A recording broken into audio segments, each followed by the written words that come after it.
ॾिसी रहिया आहियो सिंध ग्रीन न्यूज़। मां आहियां गुलज़ार अहमद चांडियो। ख़बरुनि जो सिलसिलो जारी आहे। हाणे ख़बरूं शामिल कंदासीं। ठटे खां रिपोर्ट करे रहियो आहे अकबर दिलवानी। डिविजनल कमिश्नर हैदराबाद पारां ज़िले ठटे में हलंदड़ पोलियो मुहिम जो जाइज़ो वठण बाबति मुख़्तलिफ़ इलाइक़नि जो दौरो। Divisional commissioner Hyderabad Bilal Ahmed Memon DIG Hyderabad Tariq Mandhare जो सां गॾिजी सिविल अस्पताल Makli town dispensary Thatta labour colony ऐं ॿियनि मुख़्तलिफ़ इलाइक़नि जो दौरो करे हलंदड़ पोलियो मुहिम जो जाइज़ो वरितो। उन मौक़े ते SSP doctor Mohammad Imran Khan, district health officer doctor Syed Safdar Ali Shah ऐं ॿिया लाॻापियल ऑफिसर पिणु मौजूद हुआ। Divisional commissioner Bilal Ahmed Memon civil अस्पताल ऐं टाउन डिस्पेंसरीअ में ॿारनि खे पोलियो जा फुड़ा पियारिया ऐं मुख़्तलिफ़ शोबनि जो मुआइनो पिणु कयो। उनखां अॻु डिप्टी कमिश्नर ऑफिस में लाॻापियल अमलदारनि पारां डिविजनल कमिश्नर खे पोलियो मुहिम बाबति तफ़सीली ब्रीफिंग पिणु ॾिनी वई। उन मौक़े ते मीडिया सां ॻाल्हाईंदे डिविजनल कमिश्नर चयो त हैदराबाद डिवीज़न 24 लख, ज़िले ठटे में 2,34,000 खां वधीक ॿारनि खे पोलियो खां बचाव जा फुड़ा पियारण जो हदफ़ मुक़ररु कयो वियो आहे।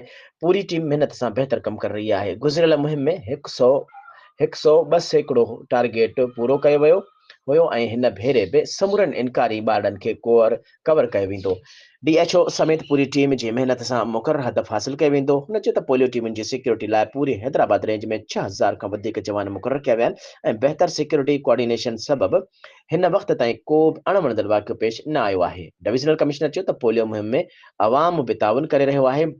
जॾहिं त मीडिया समेत असां सभिनी जी उहा ज़िमेवारी आहे त हिन मूसी मर्ज़ बाबति अवाम में शौर पैदा करियूं त जीअं असांजे मुल्क में सूबे मां पूरे पोलियो जो मुकमल ख़ात्मो आणे सघिजे। हुन वधीक चयो त पोलियो जे मर्ज़ ऐं उन जे रोकथाम बाबति आगाही ऐं शौर वधाइण वक़्त जी ज़रूरत आहे।